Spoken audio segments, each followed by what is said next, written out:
process of customer feedback and actually what's what do you at Rochford. I've outlined here basically really what the process is and any changes that I've actually made. The main change that I've actually looked at was how we were reporting and how we were dealing with, say, minor complaints, but complaints of more of a service nature. And we wasn't really being very clear about what we were actually doing with those, because I think there was a bit of confusion around a formal complaint where we log it and it goes through an actual formal process, and whether we look at whether somebody rings up about a missed bin or abandoned vehicle and how we actually deal with those and whether they are being actually logged anywhere, which they actually are. So on the customer feedback form and on the customer feedback that is on our intranet for our customers to see on how we deal with our complaints, you'll see now there's a new informal complaint process, which means that we have an opportunity to actually, if someone phones up, first call resolution, that we can actually resolve that call first time. They are all recorded within the appropriate system so that we are aware of them, and that is actually the sort of only major real change that I've actually made through this process.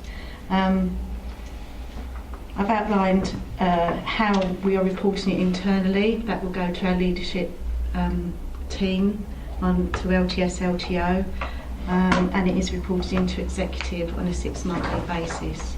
So I don't know if there's any more questions or any questions around the report here. I think we do have a few questions for you. Start with John. Yeah, thank you. There's two areas, Dawn, Cheryl, I'd like to explore in more detail, because there wasn't the detail there for me. Under 3.5, it speaks about a request to show specific details of all complaints on future reports. The paragraph actually indicates that that's not going to happen. Where did the request come from, as the first part of that question, and why was it considered unnecessary to fulfil the request?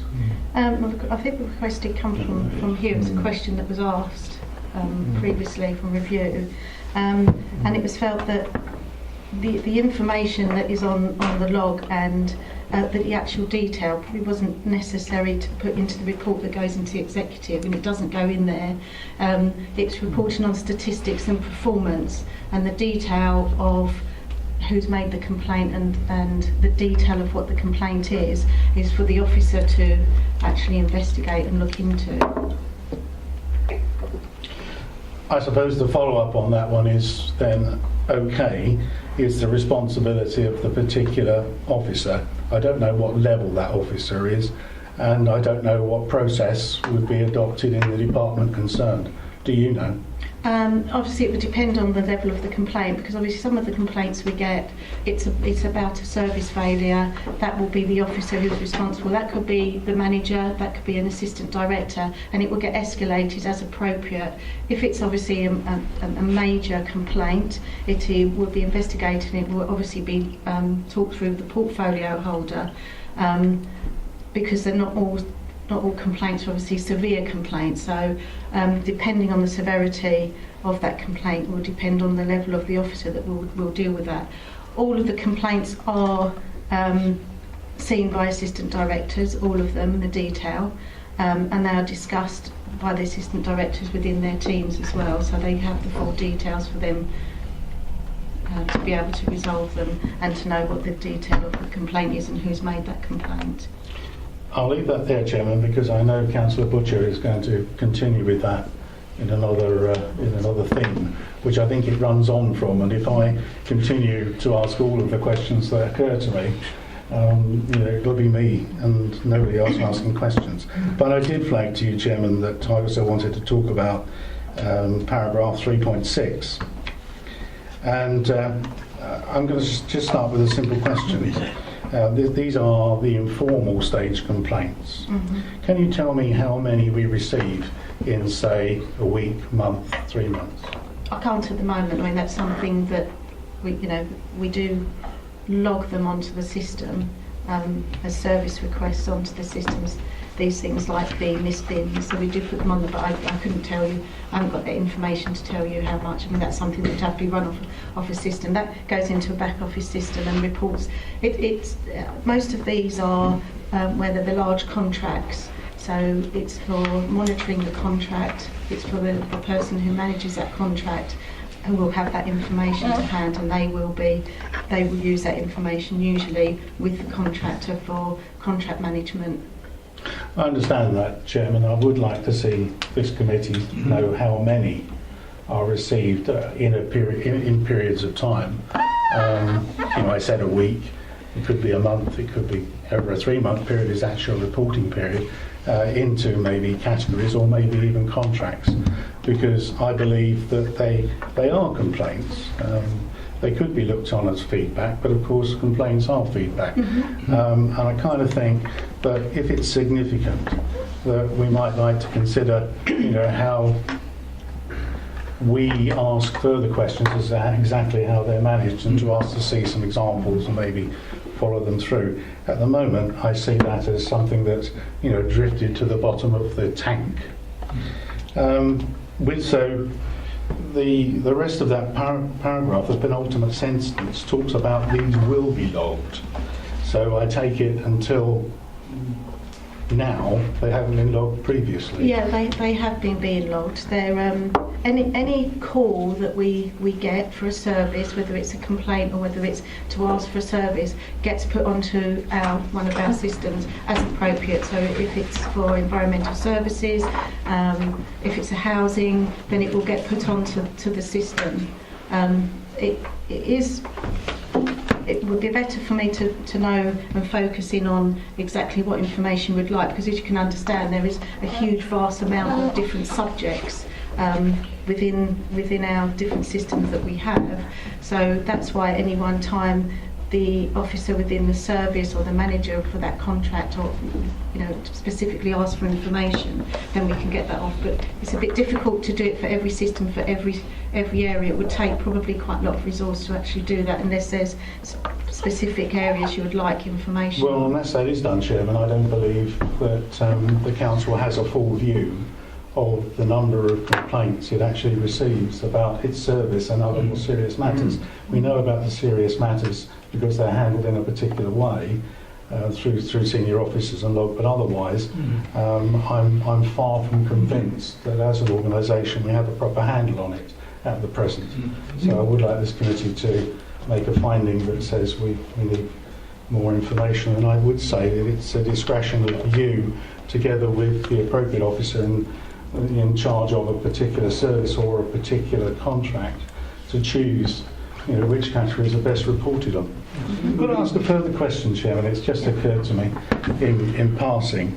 In terms of the more serious complaints, if you like, and the informal ones, are these are all of them recorded regardless of which type of officer they go to? In other words, people they phone customer services, and I would imagine that they arrange for things to get logged. Does that mean that across the whole organisation, every officer knows what to do with a complaint and logs them? Yes. I need an assurance. Yes, they know if it's a complaint, it has to be logged. Thank you, Chair. Leslie? Yes, thank you. You have to excuse me, all my notes that I took at home are lost because I can't get onto the... But I've had a quick go through again. I'm just a little bit confused. On paragraph 3.3, it says revenues and benefits looked into whether following the completion of a complaint, the complainant could be contacted for feedback. However, due to staff resource that this will take, it is not feasible at this time. That worries me because it is only a phone call, and if you look further into the customer guide, there are a number of comments. Informal, we will acknowledge receipt of your complaint. Stage 2, we will always let you know. Stage 3, keep you up to date as to the progress and advise you of the outcome. If you're being advised of the outcome, why have we not got the time for the feedback? And my other concern about this. Under complaint, it says negative experience caused directly by council policy, staff or work, occasions where the council fails to deal with issues effectively and or within a reasonable timescale. We haven't got on here what a reasonable timescale is. Now, my idea of a reasonable timescale would be within 24 hours, but somebody else's might be within 2 weeks. I don't like the phrase reasonable timescale. I would like to have it specified a little more. I agree. Yeah, it's we do. I think that was slightly misleading. I think that was I was asked whether, when a complaint had actually been dealt with and resolved, whether we would, customer services or somebody would be able to go back and say, you know, are you now satisfied? Are you happy with the way it was dealt with? After we'd actually completed the complaint to what would appear to be the satisfaction, because a complaint. We could have a complaint that we can resolve within 24 hours, and obviously we always contact the person, and we have to make sure that it's completed and resolved, whether that's through a letter, through a phone call, and that is reported back to the leadership support team for them to be able to complete it off. This was where we was being asked whether, once it had been completed off, whether we could go back to that complaint and say, was that okay for you? Was that process okay? At the moment, we haven't got the resource to actually go back once a complaint has been completed off and resolved, to go back and say, was that fine for you? Was that process okay? Yeah, I mean, there just isn't the resource to do that. So all complaints, I say, are logged, and at the end of the quarter, when we're going to report on it, or whether if they've been delayed, because we have told somebody that we will resolve it within 5 days, and that they always get a letter to tell them when we're going to resolve it. If it's going to be a lengthy complaint, and I get a few of them that come in sometimes that are around revenues and benefits, and they actually can take a little bit of resource to actually resolve, because we need to go back through history, but we always go back to that person and tell them and give them a rough estimate as to the time when we're going to actually resolve it. So it's quite difficult to say we can resolve a complaint within 5 days or 10 days, but we would always write to them and tell them the timescale, or give them a idea of the timescale. If that's not feasible, then our leadership support team will go back and say to them, unfortunately we need to carry out further investigation, which does sometimes happen because of the nature and the complex of some of the complaints, but we will always go back and let them know. And sorry, this was maybe a little bit confusing. This was around where it was completed. I was asked whether we could actually ask that person whether, you know, they were then satisfied with that. But when they're advised of the outcome, if it's difficult to go back and have another step, if you like, which does concern me, because I think it is only a quick phone call, but if that is not possible, when they're being advised of the outcome, can they not then be asked, have you been satisfied with how you've been dealt with? Yeah, I mean, that could be that we've written to them. I mean, the correspondence... Or in a letter, whichever way, however they are notified of the outcome. Yeah.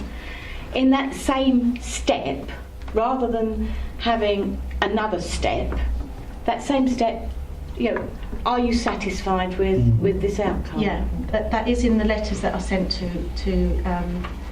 the complainant, and it does give them the option, because we sometimes will exhaust all of the avenues that we can, and it will be in the letter to say that if, you know, are they satisfied? If they're not satisfied, then can go to the Ombudsman, and that is standard in a letter. So that is in a letter that goes out to the complainant. I don't want to prolong this discussion. Thank you. Can I make a suggestion? Instead of trying to follow up every single one, although the option is there in the way we reply, well, why don't we do a sample? It's a possibility. Sample. You know, go back to a certain percentage of customers and say, were you satisfied? We can't do every month.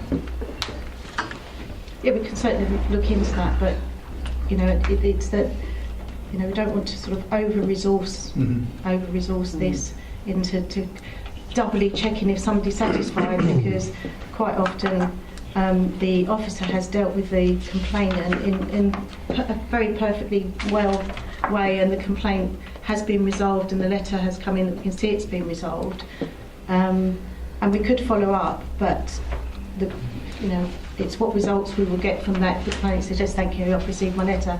We can do some sampling of that. We could get customer services to do a couple of samplings just to make sure that the complaint has actually been resolved. So we could do that. There's another alternative, Chairman, and that is that ward members do it. And I like that. Because often they come through me anyway. Yeah, I have a number through me. Jack, did you have a question? Yes, if I may. Most of it's more or less been captured in what's been said. But for me, any system is only credible if it shows it's performing. Right? And I see that the customer service is an extremely important part of this authority. And when you get a complaint, and I distinguish between that and comments or referrals because of something's broken, pothole or whatever, I'm talking about specific complaints, that to me is a serious issue. And that should be recorded, as you quite rightly say, and it should be investigated, but it should be also fed back to that person. What I don't see, and I can't get on my machine, I'm another one with this wonderful system, is that what I don't see is, and we come back to more or less what Councillor Mason was saying, Mr Mason was saying, is that I don't see any figures of satisfaction or results. I don't see anything I can feed back. And as a member, I'm aware of a number of complaints, obviously, because my ward is vociferous in complaints, is that if I was to ring up, I'm not saying I'm going to get accessibility to those complaints. And sometimes, by gathering up these complaints, they actually hold weight to what it is I'm referring to, but I can't access that because of the nature of the complaint. I've tried that because this department's dealing with it, that department's dealing with it, so on, and I feel as though I'm being fobbed off. And what I'd like to see is, I'd like to see a bit more accountability in the resulting system. So even as a member, I'm not saying Joe Public, I'm talking about as a member working for the best of this authority and my residents, that I should be able to access that information, and I don't feel I can. And that, therefore, to me, it's not credible. It's as simple as that. Right.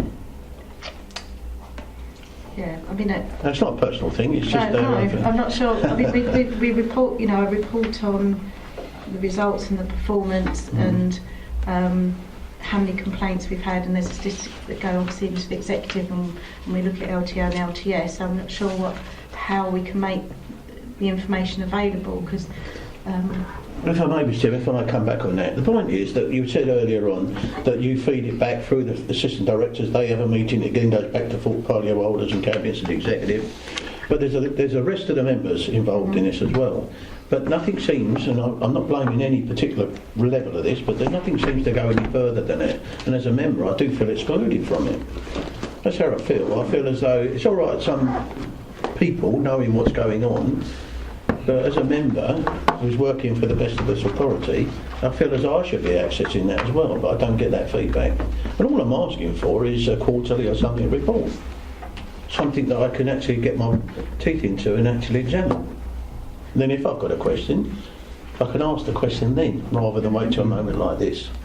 That's really what I'm getting to. I think that would be helpful. I have another thought. That I'd like to see the sort of evidence of trends of complaint, because now the council's got financial difficulties.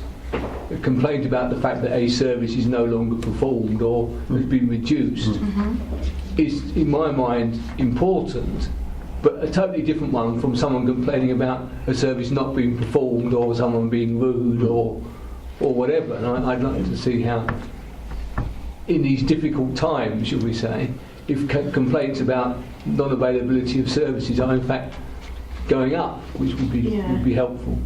The report that goes into the executive does show some of that, but it's very much, as you say, a statistical report, and obviously the detail is behind that if it's requested, and we can show the detail. Obviously we can't show the detail of who the complainant was, but we do look at trends, and that is reported into that report if we do have trends. Would it be possible to circulate that to members as well?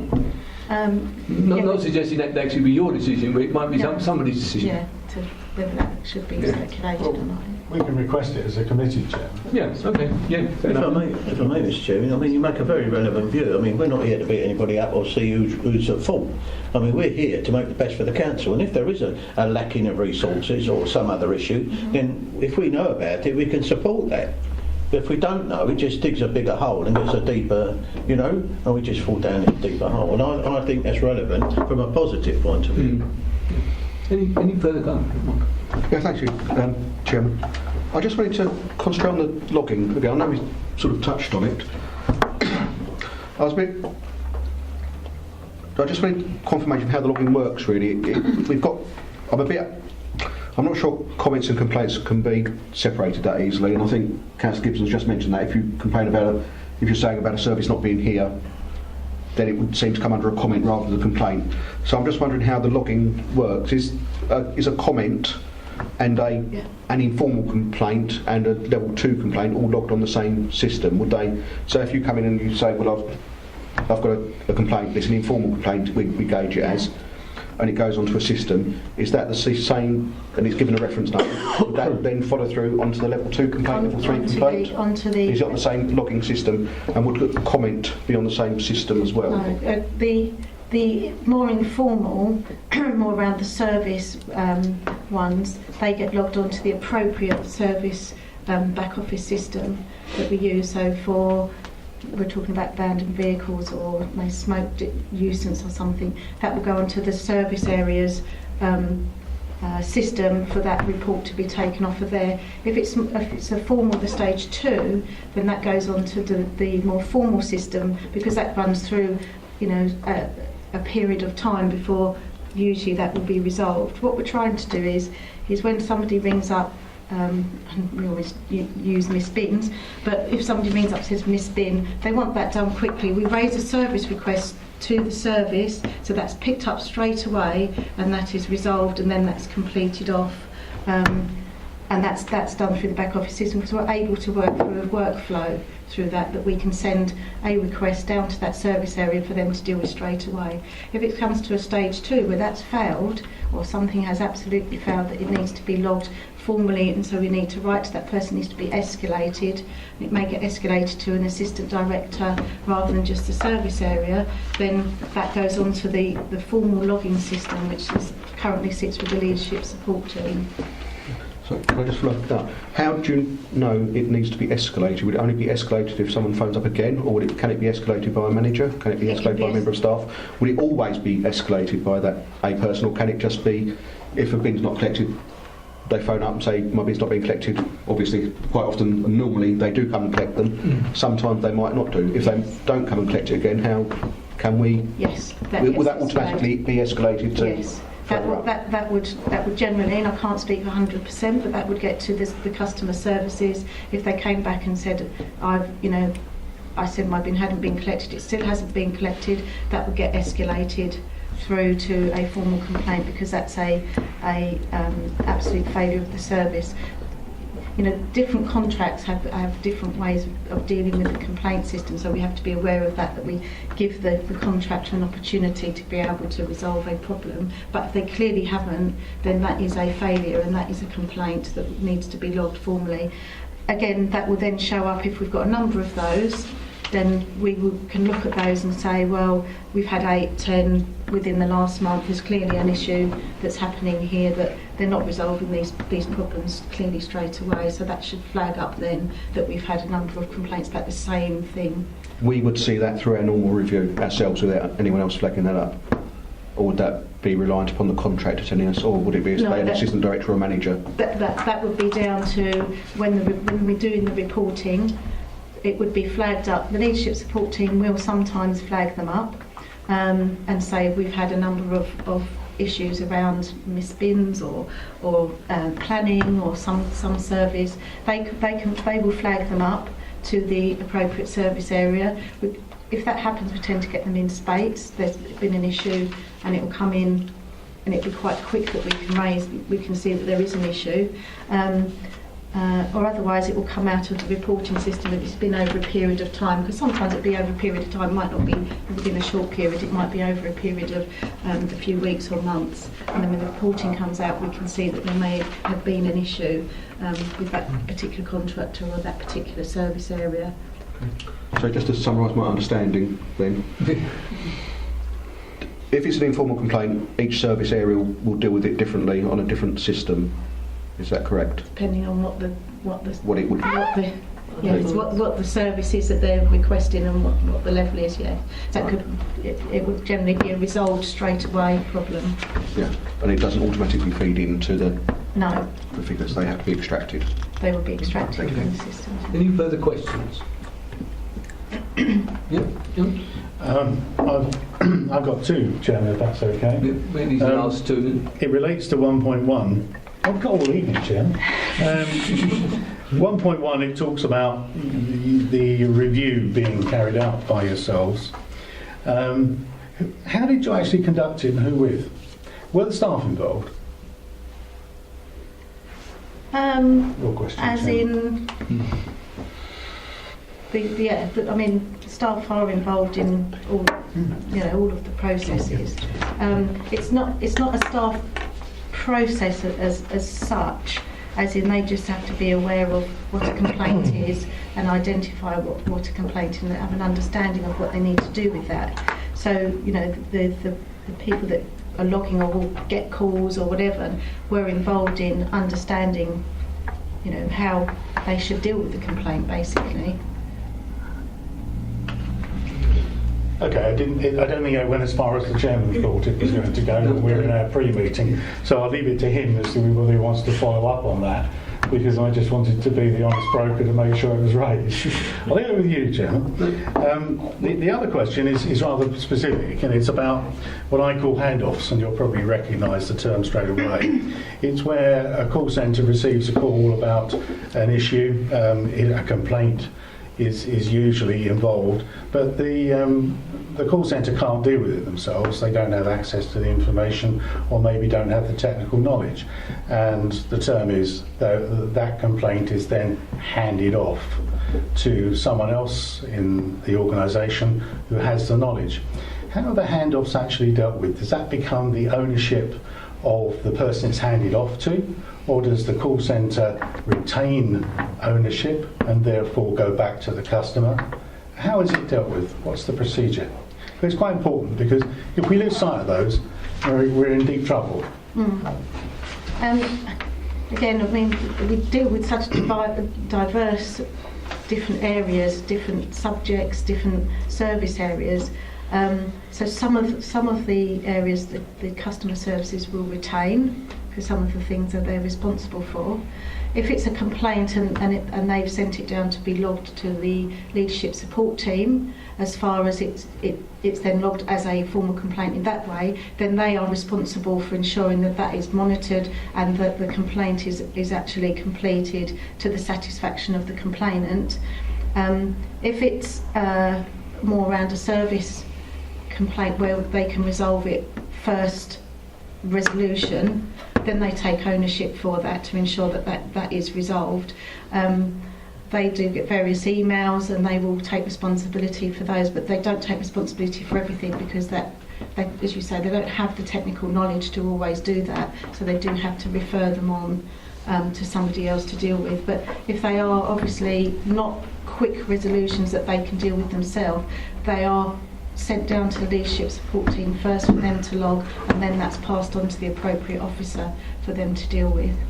Right, thank you. Jack? Thank you. I bow to people who know far more than me, but the first thing that immediately comes to mind is, with all our IT and all the things we've got going, are we not centralising our complaint system? I mean, if a complaint comes in and it's put on a computer and you pass that responsibility to another department, why is it then separated? Why is it not just then dealt with by that officer? Why isn't there a central, and I bow to anybody with better knowledge than me, but why isn't there a central feature of this council where you have one complaint system which logs everything, and it's not impossible, because I know, working for other agencies, And those people, regardless of department, are then made that officer in the case. They are responsible, specific point of contact, whatever. But it would all be centralised by one program. And then when you want to start getting your data off, you put in whatever codes are necessary and you draw that data. And there's no argument about they've done it and dealt with it, and there's no them and us. It's all about us. And then there's no distinction. All customer services are, to me, is an inputter. Is a person who sits there, takes it over the phone, deals with it, which I'm happy to say they do well, and sits there and deals with the person, whatever the consequences are, enter it into a system, and then that person deals with that case. Why have we got so many different... We're on one IT contract, are we not?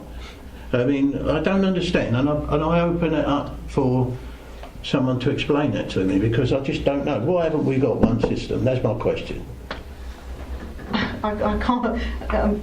Different service areas have different computer and IT systems. I can't answer Maybe I that. can help. I was going to say. To be honest, there is no one. If there was, it would be wonderful. There is no one single system that does all local government services.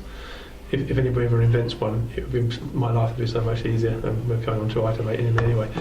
We do have disparate systems that do specific functions, and they're written for that. Whether or not we log the actual complaints on one thing. Formal complaints are logged in one place.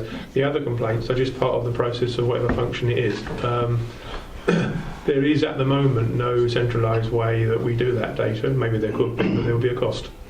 Mr. Chairman, for me, that's a good answer. But the question comes on further from that is so we've still got that one system for the complaint, and then you allocate or delegate to these other departments who run it on their own system, am I correct? But there's no reason why that first system doesn't get a report from the second system and enter it on there, either by a link, some sort of computerised link, or there's a physical input onto the first system. Are you with me? Does it make sense? Yeah. So we end up with a book of pages or a book of chapters. So we end up with one software with different departments who feed in and out. But ultimately, there must be one core responsible IT complaint. But that only starts at stage 2 at the moment. Yeah. Of complaint. Well, I mean, I'll leave that to the experts. I mean, I'm just asking. We should start stage 1. This is a great question. It's preempted where I was going to go next when I got the information from those systems that we're talking about, these separate systems, because we don't know how many complaints and in what categories we actually get. We just don't know. So if we don't know how big it is, and we don't know how justifiable it would then be to have a single complaint system. All I can tell you is, I asked this question professionally. It was a long time ago. Councillor and Mrs Mason will tell you that I shouldn't speak about a long time ago, but I don't think the principles changed hugely. Where, you know, a merged company of which I was in charge of complaints for 10 million customers, they were all on different systems. So the first thing I asked was, you know, how big is this? I know that there's serious ones because I've got a bunch of people doing that for me now, and they're sitting there next to me answering the serious complaints. But equally, I knew there were departments who had their own complaints which they dealt with, and if you like, that is in parallel with our informal system. But when I found out how many there were, I decided that we did need a single system, reporting system. And actually, Andrew, we did it on Access. And actually, Access is an extremely powerful tool. And although it didn't fulfil every single part of the IT directorate's wishes, it was something that worked quite well for 5 years until they had enough money to give us something different. So I think the first question is, well, how big's the smaller problem? Because we know how big the major complaints are, because those go to the executive, we've seen them. When we know how big those are, the smaller ones, the informal ones, then we should be able to capture them. What was really interesting was that the first thing I captured was the written complaints departments were receiving into their individual systems, and it was enough to want to actually understand and control them. But then I started asking questions about how many the call centre got and didn't log, because they weren't formalised, and it was something like 50 times higher. And when we were talking 50 times higher, we were talking about 2,000 times 50. We were talking about 100,000 complaints. So that is why, and I don't suggest we're anything like that, but we're a subset of that issue. Until you actually get to the bottom of the tank, you can't really tell what you've got to do to actually manage it. So that's the answer, Chairman, from that perspective some time ago, but really worked well. Thank you. I've got one finally question. When you're talking to the staff about complaints, or when they're going through their induction process or whatever, what's the attitude towards complaints? In some organisations they're very much welcomed because it's part of feedback for customer performance. In others they're sort of, they're an irritant and stuck under the carpet. What would you say the culture at Rochford is? Well, I think the word complaint, because we hone in on the word complaint, and it should be customer feedback, because that's important, and it doesn't matter what the feedback is, and that's the way, certainly with customer services, when I don't carry out the inductions myself, but certainly with customer services and staff, is that we have to learn from any feedback that we get, and I think people do understand that, and if there is, if you want feedback that's negative and it's about a particular service area, they take it very seriously. That's my view, and that's what I see, and they want to make sure that doesn't happen again. Nobody likes a complaint or negative feedback, and so that is how we should be, is that we should always improve and try and improve, and as far as I'm aware, and from what the staff are saying, that is how they look at a complaint. And it is, if we're doing something wrong and we're continuing to do something wrong, if we're not told about it, we'll carry on doing it.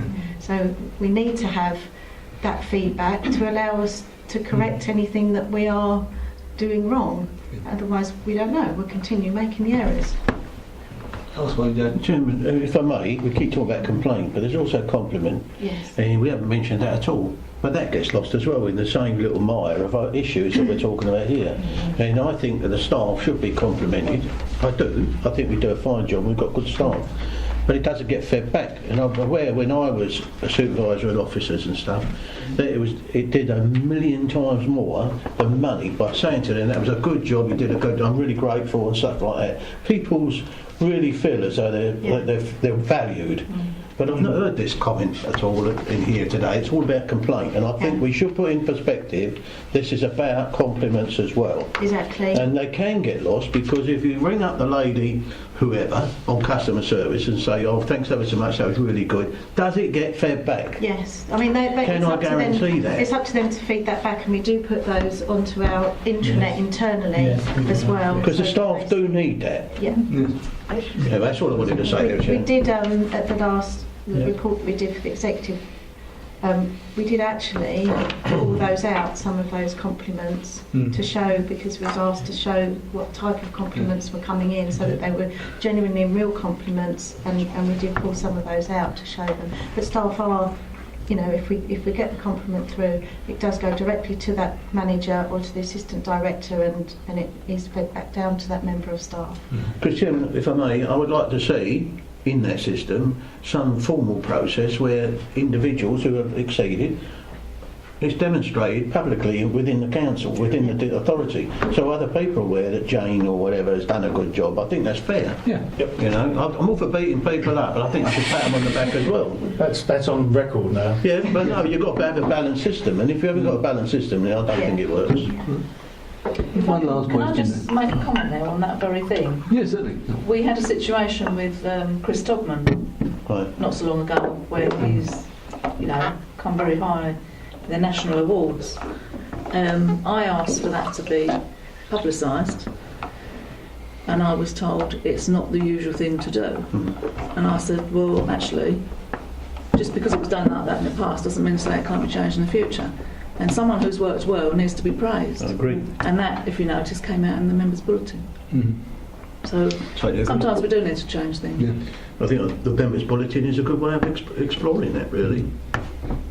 Okay, thank you. Just one little question. I'm probably going to say something completely opposite to what I said in the pre-meeting now. But I liked your comment about it being a customer feedback. Is there any reason why you chose not to change the name of the form to customer feedback guide rather than retain the comments, compliments and complaints? No, not particularly. It's just, yeah, it's been known as that, so that when somebody sees it on the internet, they can look at it as not just maybe making a complaint. But yeah, maybe that's a thought, that we change it to say customer feedback, and we gather all sorts of feedback from that then, and not just have it as those specific areas. There might be other feedback that may be missing. Okay, well, thanks everybody for their questions, and thank you for your honest and informative answers. There was one thing I was going to say, but I can't remember what it was. Can't have been that important. Oh yes, if you could look at whether or not there's any way that we can have a sort of quarterly report, as we discussed earlier, maybe the same one that goes to the executive or a different format. I think members would appreciate that. And we can then, I mean, if you get an answer to that question, it's positive or negative, if you can let Paul know, and he can let us know. Can I just point out, all members get all the exec papers. I was just going to say exactly the same thing. So you see it anyway. In case you it wasn't see all the case, reports that go to exec. They're all sent out to you. Okay. Thank you very much. Okay. Thank you. Yeah, my computer went down.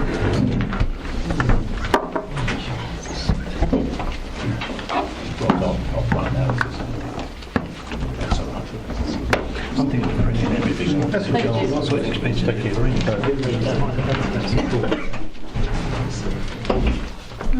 It went down a bit. I had it on top now. So it gets switching. Move along, Andrew, into the hot seat. Yeah, shall I stay here? Do you want me to move? I was seeing the whites of your eyes. Oh, there's one. I'm big enough. I don't think we'll be detaining you too long. The most burning issue I think we had when we looked at ICT and looked at it a number of times in the last year or so, the final most burning issue was this question of third-party support and whether or not there was any opportunity to reduce the cost of that. And I think the committee would be keen to know whether you've been able to make any progress on that front. Well, by third-party support, do you mean on the software, etc., or software? Yes. Yeah. I mean, that's what basically this report is about. It was a bit of a tricky one to do because the world doesn't stay still. If we had not got any additional services or other stuff since the resolution was made, we have made a saving. But since then, we have obviously got new things, and also about other agreements that were multi-year that have finished. So that has increased the cost. So what I tried to do with the report was to break all that down to indicate that it's not quite like for like, but to actually show what in reality happened. So hopefully it makes sense. It makes sense to me when I wrote it. So if you've got any questions on that, I mean, overall, if things had stayed the same, we made a saving. And we also made a saving overall because we have actually reduced the overall budget requirement for this year by 30,000, and it probably will be less than that, so it'll be more than that by the end of the year as well, because we have discontinued things, come to new arrangements, looked at software that we don't need to renew. Some of it's still running, so the saving won't be seen till next year. But we have done all that, and we're continually doing it basically as well. It's not a static process. I'm undertaking another review at the moment. I do them regularly now to keep up to date with the whole software, because we have got a lot of systems. One thing I am trying to look at, take on board the comment from the last item actually, is to see whether we can reduce the number of systems we've got from different suppliers to try and consolidate them a bit to get some economies of scale, and also make disparate data easier to manage.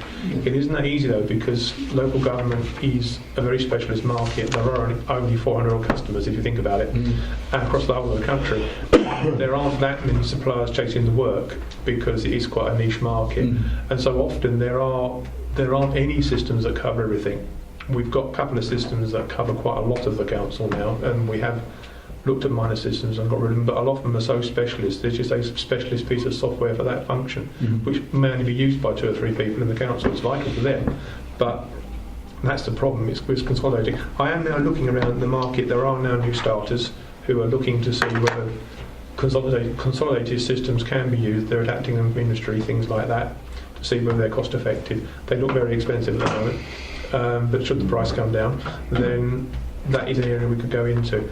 But we are doing another route at the moment. I don't think a lot's going to come out of that because we've already got so lean in getting rid of stuff over the last few years. But we shall see. Once we've got the new IT contract as well, there might be some opportunities, or our new arrangements, as went to council the other week, our new arrangements for IT to do things differently and maybe reduce things again. So we do review it because obviously we're as keen to keep the cost down as all of you are, I'm sure. So that's where it is. So have you got any specific questions for me? I can try and answer them. Yeah, thank you, Andrew. In the spirit of giving good feedback, congratulations on 9.7%. You may think we'd be sitting here saying, well, that's not so good against 20%, but I think we all knew we plucked 20% out of the air, and I'm pleased that we achieved almost 10%, and the way you stripped it out demonstrates it, and it should therefore be congratulated. I'm hoping that you'd want to say as a business manager that you were going to try and get 10% again. It was actually. I'd like to. It was a difficult process getting that. That was a lot of negotiation. It's always a difficult process. We're looking. I mean, I'm hoping that there will be some more savings as a result of the new arrangements we're going to hoping to make for the IT coming up, in terms of some of the things that we have for that as part of the package may remove the need for some of the more sort of back-end software like virus checking, etc. Might be able to reduce that sort of thing, because we have a lot. Because it's important to realise the budget for this isn't just for third-party support of the software; it's also for third-party support of hardware, for some maintenance agreements. There's a whole bundle of things in there, and it will be the case that we hopefully, I'm going to make sure of it, that we'll be able to discontinue some of those because they will be packaged in with the new arrangements, so we won't need them separately. I won't be able to buy them twice. Are you saying that the transfer of our business systems, our office systems to the cloud, the software to the cloud, and therefore with the thin client at this end, I think that's why. To give you for example, virus checking, which I'm sure you've all heard of computer viruses, I have to pay every year for a virus checking software. Now when we move to the cloud, the virus checking of the cloud computing is just part of the package. So the only thing I've got to virus check then is our endpoints, and that's quite simple. So the cost should come down, and I've been factoring that into the savings I'm trying to project for it. And there are other things. We have an email archiving system. Now when we move to the cloud, they archive your emails as well. So there's an almost 90% chance, unless I miss something, that we won't need our archiver anymore. So once again, that's an annual cost I can save, and it's looking at things like that to take them out because we just won't need them anymore. There was a question, and it wasn't actually in the briefing, it was at the bottom of the stairs, so I suppose the bottom of the stairs question is just as relevant, Chairman. You were there, so it's a relevant question. You ask it, John. Yes, I will. Do we envisage that any part, or a substantial part, what part of our third-party software will then reside on the cloud rather than servers in other places, as well as in our own place? Right, how do you mean a model that was the option 3 that went to council the other week, which is the most favourable one I think I'd like to pursue, and I am pursuing, is that we still have servers, but they're virtual ones that live in the cloud. So we will reduce almost to zero, not quite to zero, but almost to zero, the amount of physical kit that we have to own in terms of servers. What we're also looking at is some suppliers now do the whole package. You don't have a server, you buy it as a service, like Amazon or whatever, you just log on to a system through a web browser. There's not that many of those yet. No. The few we've looked at so far, the costs don't match the benefits. They will come down. I mean, we already have some systems, I mean, CMIS that you're all familiar with, to look up stuff for committee, is that kind of system. We don't host it. It's hosted entirely by the people that provide it, and we just log in to use it. And that was initially slightly more expensive than their other offering, but I saved elsewhere because I didn't need the servers anymore. So it was a different budget, but it swings and roundabouts, because the servers themselves, the support those come out of a different budget. But I saved on that budget, and also it takes away all the hassle from us because they just make it work. And that's, in an ideal world, that's where all my services would be, but unfortunately the suppliers haven't called out on me yet. I'm hoping they will. So I completely agree. That's where I'd like to go. Okay. Any further questions? Just a small question. I think, again, I echo Councillor Mason's words, and I think that 9.7% saving is very good. One of the issues, as I remember it, around third-party contracts was it that they were effectively rolled in with the main ICT contract, and there was a charge put on by the contractor for those. Would that then disappear? Well, the Because charge, there's an RPI. yeah, the charge that the contractor put, the main IT capita contractor puts on it, is they support the systems on our servers in terms of upgrading them, putting new patches on, removing them when we get rid of them, and just generally liaising with the third-party suppliers.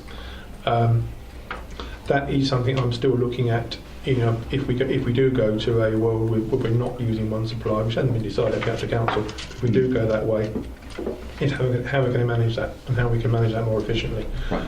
By going to the systems I just mentioned, like CMIS, that does take that away. We don't pay any money to them to support that system now because they don't do it. Okay. And so by moving to that model, you can remove that cost. But sometimes all you're doing is moving the cost rather than getting rid of it. So you've got to be careful. Okay. It's not a false economy. So it's just moving it from budget to budget. Yeah.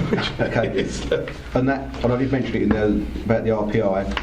I think one of the views of a previous meeting was that RPI seemed outdated and most organisations go with CPI now. Is that something we're trying to put in our contract? We've had a look at, across the board. Many of our contracts are now fixed for periods, so they don't go up, including the one that I negotiated down. That's one of the deals. But Yes. the downside is you are locked in. Normally that's their trade-off. Others couldn't get any movement under the current contract on the CPI because it says RPI in the contract. A few have compromised. We've sort of met halfway. Where I said, what am I getting for the extra? Nothing. Well, not going to pay it then, and we sort of met in the middle. But sometimes on the small contract, you may only, and it adds up, but you may only be saving a couple £100. So you think, is it really worth the investment in the time to save the couple £100? Because it may cost more officer time to actually negotiate. So we have to try and play a. I normally try at least once with all of them. If I think it's worth pursuing, I go down the line further. If I think there's a substantial saving there, like I did with the big one, I knew there was a saving there and we got it. So that was a result of that. We've got a fixed deal, I think it's for 3 years. We don't have any price rises for 3 years now, but we're locked in for 3 years. Yeah. So that's the downside to it. Okay. Thank you. Any further questions? No? Thank you very much for your time and your thank you. honest answers. Even I understood. I'm not being an IT person. Okay, thank you much. Thank you. Good evening.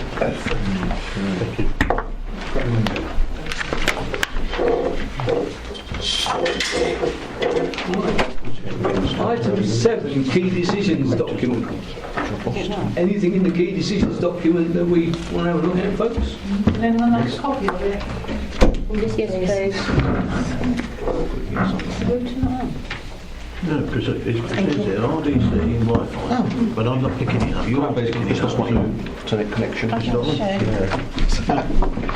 We'll go into Wi-Fi.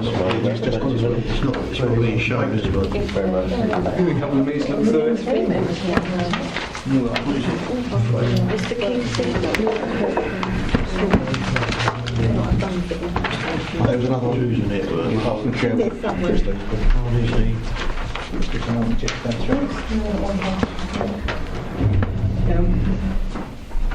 Yep. It's not switched on. And Paul should take us through it. I'll just quickly run through it with you.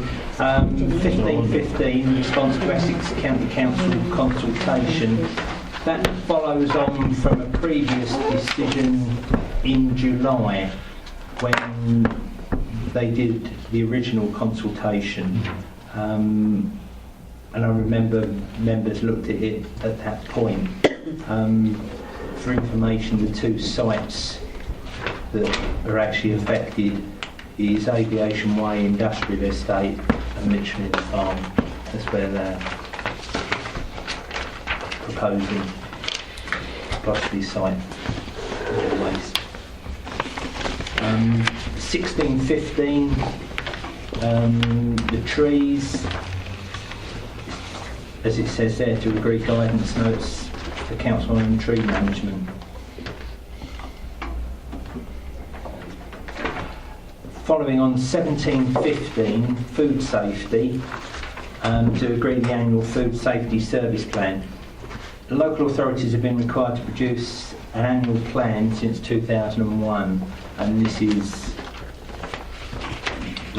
the plan that they're trying to put in place on that. It's going to be. And then 1815, health and safety, to agree the annual health and safety service plan. Again, health and safety executive have required local authorities to produce an annual plan since September 2001. Yes, John. Thank you, Chairman. 1715, for those of us who are on the audit committee will know that this received in our risk assessment poor, and that was singled out in particular for activity and improvement. My only recommendation for this committee is to ensure that there's no slippage on this February, because otherwise, our risk assessment, might actually be worse than it stands currently. I don't know that it is, but I have concerns about it. Audit has concerns about it, and the whole scheme of risk assessment. I Well, you're the vice chair, you know yeah, everything about totally, it. Yeah. So you keep us posted. Well, we have two of us are more than two of us are on that audit committee. But we can do, of course. But Yeah. I want to flag it up. You think we need as something something we that can. is not something that's just procedural. This is Yeah. important. Oh, absolutely. Absolutely. We Yes. were concerned because it was it has an effect on Rochford District as a whole. With it's our nighttime economy. It's a lot of our economy, and we were quite concerned on that, weren't we? Yes. The concerns raised, is it due to lack of manpower? Some of it Actual was, yes. inspections being carried Yes, out? some of it was, yes. Thank you. Do you think we need to call it in? Let us know. No, I would say to you that we were assured as a committee that there was an action plan on each of those that weren't good, and in particular the poor. So therefore, Is this the 1 to 5 scale that we were talking about? no, it's not 1 to 5. It's 5 to 1 or whatever it is. There's three elements to it principally, for which you've got, I believe it will be something like excellent, good and poor, or the equivalent. No. And obviously, that gives you a pretty good black and white position. Yeah. We had no excellence, even the goods were, had debate, and the poor was standing out. No, right. We need for risk to be much higher than that, Yeah. and it was acknowledged that the action plans need to be exhibited to the audit committee. So review doesn't need to get involved in it unless the audit committee feel that they're not achieving where they want to go. But Okay. you've got to bear in mind that Denise Murray is running with this, and it's something that I know that she's going to see completed quickly. I mean, Yeah. she did assure us. Yeah. She understood our concerns, as it were, didn't she? Which is why I don't Yeah. say that we should do anything. But, Chairman, if I'm sure that Councillor Butcher and I would make a beeline to you to say we need to do something. Oh, thank you.